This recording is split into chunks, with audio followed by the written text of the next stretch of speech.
Di sini orang buang sampah sembarangan bisa malu sendiri loh guys. Loh, kok bisa? Di sini orang buang puntung rokok sembarangan gak dimarahin, malah diambilin sama orang lain terus diucapin terima kasih. Loh, kok bisa? Halo semuanya, selamat datang kembali di channel saya. Pada video kali ini saya akan bercerita tentang pengalaman saya yang luar biasa ketika berkunjung ke suatu negara yang sangat unik budayanya. Di sini, meskipun orang-orangnya terkenal individual atau kelihatan tidak terlalu memperdulikan urusan orang lain, tapi begitu ada kejadian, mereka langsung menunjukkan kepedulian itu dengan tindakan nyata. Ya, inilah Jepang. Suatu hari ketika saya sedang berjalan-jalan di salah satu kawasan wisata di Tokyo, saya secara tidak sengaja melihat seorang pria Indonesia yang sedang merokok.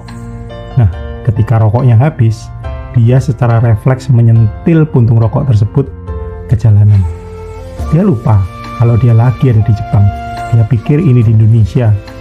Seperti yang biasa kita sering lihat di Indonesia, waktu itu saya berpikir, ini sudah biasa terjadi di sini.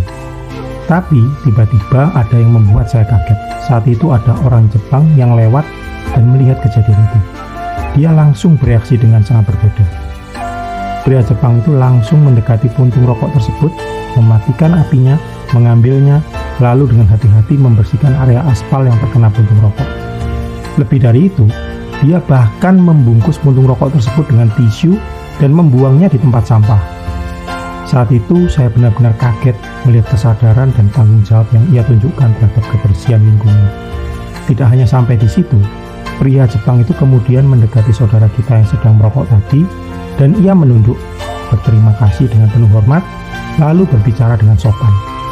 Saudara kita yang dari Indonesia ini tampak bingung sekaligus malu. Saya bisa melihat jelas di wajahnya bahwa ia mengalami culture shock yang mendalam. Dia baru saja melihat sebuah etika dan kesopanan yang mungkin jarang ia temui sehari-hari. Ternyata, Jepang memang memiliki pendidikan dan budaya yang sangat unik.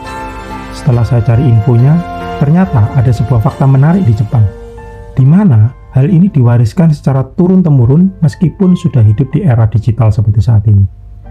Di Jepang, di masa awal pendidikan, kira-kira kelas 1 sampai kelas 4 SD, anak-anak di sini tidak difokuskan pada pelajaran akademis seperti matematika, fisika, dan sebagainya. Melainkan, fokus mereka yang pertama adalah pengajaran tentang perilaku yang baik dan rasa hormat terhadap semua orang. Tidak peduli apapun status mereka. Yang kedua, tentang menumbuhkan kemandirian dan sekaligus kemampuan bekerja dalam tim.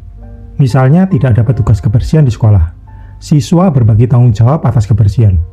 Yang ketiga, siswa belajar pentingnya menghargai dan melestarikan lingkungan.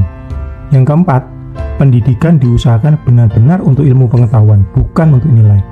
Siswa di kelas bawah dan menengah tidak diberi nilai. Yang terakhir, kesopanan dan ketepatan waktu sangat diutamakan, sehingga minat anak terhadap pelajaran sangat tinggi dan tingkat kehadiran bahkan bisa mencapai 100%. Saya sangat kagum dengan pendidikan dan budaya Jepang ini. Bayangkan, betapa berbedanya dunia jika kita semua bisa menerapkan nilai-nilai ini dalam kehidupan kita sehari-hari. Sekian dulu cerita dari saya. Semoga pengalaman saya ini bisa memberikan inspirasi dan pembelajaran untuk kita semua. Jangan lupa untuk like, komen, dan subscribe untuk konten menarik lainnya. Sampai jumpa di video berikutnya.